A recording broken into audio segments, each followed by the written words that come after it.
Presiding Officer, Loons, Quines, Bairns and Wains, Muckledrich, Druchet, Fusti, Clarty. These are unique Scots words, Presiding Officer. Scots is one of the 3 indigenous languages of Scotland, and I wanted to speak today to again highlight my mother tongue. And I thank colleagues across the Chamber for supporting the motion which allows the debate to precede the day. And I ken there are many Scots speakers in this place, Presiding Officer. Also, thanks go to Dr Sylvia Vernicki for providing the briefings ahead of the debate. And I welcome Sylvia and her PhD student Linda Bruce to the gallery this evening. I hope they're making it in time because I think they might have expected the debate was going to start at 5.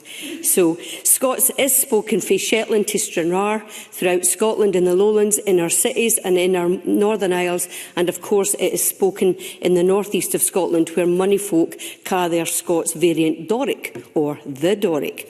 In the recent 2022 census, 1.5 million people in Scotland reported that they can speak Scots, and almost 2.5 million reported that they can speak, read, write or understand Scots. This is an increase from 2011, when 1.9 million people reported that they had some skills in Scots. Scots is spoken in a continuum. This means that some people use more and some people use less. Some people use the occasional word or expression, such as we, peedy, scunner or sair fecht. And some folk, like my father, speak in rich, broad Scots, replete with its own unique pronouns, prepositions, grammar and word order. We even hear more and more Scots on BBC Radio Scotland. Jackie Dunbar MSP and I met BBC Scotland programme leadership last year, and basically, of course I will. Jackie Dunbar. Thank you, Presiding Officer, and I'll probably speak in the Doric. I thank Emma Harper for taking the intervention. She's gone on about the Scot contributors making a difference. Does she agree that it's also our vice is also making a huge difference in getting our Scottish language out there? Emma Harper. Thank you. Thanks, Jackie Dunbar, for that. I was about to come to our vice because I know there was an event that Jackie Dunbar attended last Friday at the Scots Poetry Library, and absolutely Phil Siddle and the team are doing a great job promoting Scots with the Our Vice organisation. So I was saying that Jackie and I met BBC Scotland recently, and we were asking the leadership if they would or could encourage the presenters to use more Scots. So it is good to hear Michelle McManus and Len Penny in the afternoons. And of course, folk will ken Tam Cowan and Stuart Cosgrove for the Off the Ball show for enriching us with their Fitba banter. This helps the listeners hear their native language normalised, which reduces discrimination and stigma. This is important, Presiding Officer. And following the Stage 1 debate on the Scottish Languages Bill, there were columns screeved for the press defending Scots, including for Paul Kavanagh, also known as Wee Ginger Doug, and our very own MSP, Dr Alistair Allen. There are now so many speakers, screevers, singers and supporters of Scots. Billy Kay, author and broadcaster, who presented Scots Time for Reflection here in Parliament in April 2022, Matthew Fitt, James Robertson, Steve Byrne, they are massive contributors. The Scots Language Centre, Michael Dempster and Laura Green, are the secretariat for our cross-party group on the Scots Lead, which I am a co-convener of with Jackie Dunbar MSP. So I want to thank all the Scots speakers for the work that they do.